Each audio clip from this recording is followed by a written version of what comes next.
Bonjour, bonjour, j'espère que tu vas aussi bien que cette map en vert aujourd'hui, en ce 1er mars 2026. Alors oui, le gros sujet d'actualité, c'est ce qui se passe en Iran depuis hier. Donc je vais faire un récap particulièrement là-dessus. J'ai pris quelques articles autour de ce sujet pour retracer l'historique. Et on va regarder aussi sur le graphique comment ça s'est comporté.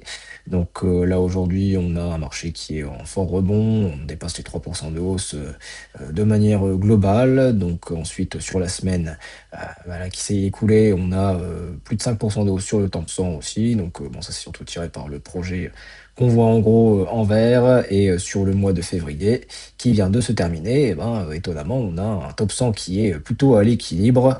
On a 0,64% de hausse là actuellement, alors que sur le top 200, voire sur le top 300, ça dégueule assez fort. On a 18% de baisse par exemple entre le 200 et la 300e place. Donc voilà, donc on a eu comme des projets qui font des moins 90%, on peut voir à l'écran. Donc voilà, un bear market qui est très marqué sur les altcoins.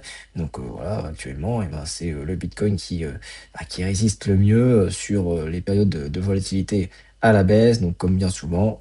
Et je vais enchaîner tout de suite sur ce qui s'est déroulé depuis hier, samedi matin. Donc le Bitcoin qui a décroché vers la zone des 63 000 dollars assez temporairement. Donc ça, c'est dû aux frappes américaines et israéliennes contre des cibles iraniennes. Donc les marchés financiers globaux passent en mode risk-off dans ces conditions. Donc on a un recul des actifs risqués, une hausse du pétrole, des tensions sur les indices. Donc d'importantes liquidations sont enregistrées sur les positions longues, ce qui accentue la pression vendeuse à court terme. Donc le mouvement confirme que malgré la narration valeur refuge, le Bitcoin reste corrélé aux actifs à risque lors des chocs géopolitiques immédiats. Et la réaction initiale est défensive avant toute relecture stratégique plus longue. Et ce qu'il faut savoir, c'est que l'économie crypto iranienne est estimée à environ 7,8 milliards de dollars, avec une activité significative dans le minage et en usage domestique. Donc l'Iran utilise historiquement le minage de Bitcoin comme levier stratégique pour contourner les sanctions internationales. Le conflit remet au centre du débat le rôle des crypto-monnaies dans les mécanismes de financement sous sanctions. Et à moyen terme, cela pourrait raviver les pressions réglementaires internationales sur les flux crypto liés aux États sanctionnés, un risque structurel pour l'écosystème, notamment sur la surveillance des transactions et les plateformes centralisées. Et après les premières frappes, l'Iran riposte en attaquant des bases américaines au Moyen-Orient. Les analystes évoquent un risque de prolongation de la correction si l'escalade militaire s'intensifie. La volatilité implicite grimpe fortement sur les marchés dérivés crypto, donc ça c'est un signe d'anticipation nerveuse. Et tant que l'incertitude géopolitique domine, le marché pourrait rester piégé dans une structure de volatilité élevée, avec des mèches brutales dans les deux sens. Le facteur clé devient la durée et l'ampleur du conflit. Et après la phase de panique initiale et la correction que l'on a eue, le Bitcoin dépasse les 68 000 dollars, ce qui récupère rapidement ses pertes. Donc le rebond intervient après la confirmation de la mort du haut dirigeant iranien dans les frappes, donc le grand guide suprême. Donc les marchés, actions et crypto enregistrent un mouvement de soulagement sur l'hypothèse d'une désescalade rapide. Donc ce rebond illustre un phénomène classique. Une fois que l'incertitude maximale est dissipée, les investisseurs réintègrent le risque. Donc Bitcoin montre ici sa capacité à absorber un choc géopolitique et à repartir rapidement, ce qui renforce sa dynamique spéculative à court terme.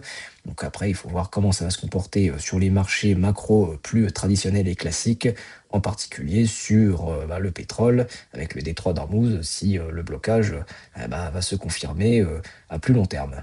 Et quand on regarde le graphique du Bitcoin, ça ne change pas grand-chose à ce qui se passe depuis le mois de février.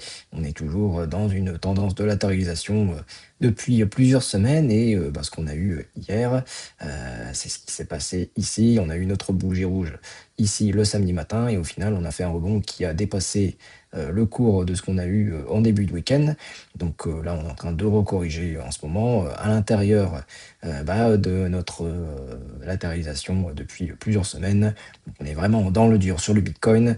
Et ce qui peut être aussi intéressant de regarder, c'est au niveau du gap CME. Bon, si on a, il y en a toujours un au niveau de la zone des 80 à 84 000 dollars. Donc ça, c'est quelque chose qui va se faire aspirer par le haut à un moment donné et là, on a un cours qui s'est arrêté à 65 755 vendredi soir et là, on est sur, un cours qui est un petit peu au-dessus donc il est possible que l'on ait une petite correction, en début de semaine pour atteindre ces niveaux donc bon, ce sera pas, très, très folichon, à regarder et si je prends un peu de hauteur sur le graphique, déjà en hebdomadaire et avec les moyennes mobiles et ben, on voit que, bah, le cours commence à plutôt bien résister, sur, le support que l'on a au niveau des 60 000 parce qu'on a la moyenne mobile, 20 s non, c'est la moyenne 200 semaines qui est en rouge, qui est aux 58 500 environ. Donc ça, c'est vraiment le gros support majeur que l'on a, sur la trendline long terme. Donc là, on est vraiment en train de, bah, de surfer, au-dessus et la moyenne 100 semaines est au niveau des 87 000 donc on rejoindrait un peu le,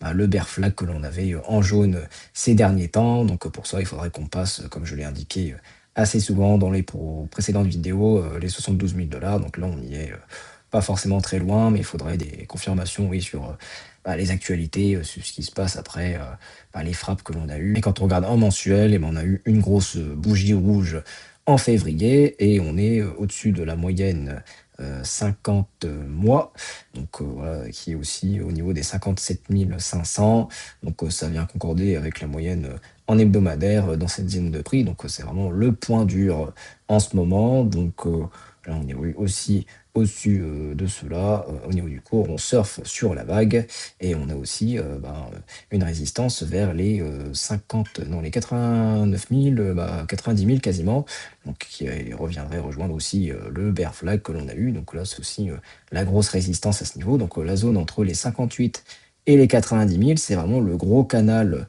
à moyen terme, qui, faudrait, regarder et surveiller et en tout cas, le cours risque d'évoluer, bah, à l'intérieur, de celui-là, bah, sur tout 2026 pour consolider et repartir, on l'espère, sur un bull run. Et si tu ne veux rien louper de tout ça, abonne-toi et like la vidéo et surtout prends soin de toi en cette période de conflit. Voilà, les premières victimes, ce sont, les victimes collatérales, donc c'est les civils, donc j'ai une pensée particulière pour eux. C'était Benjamin, alias Black Wolf et je te dis à demain. Ciao, bye.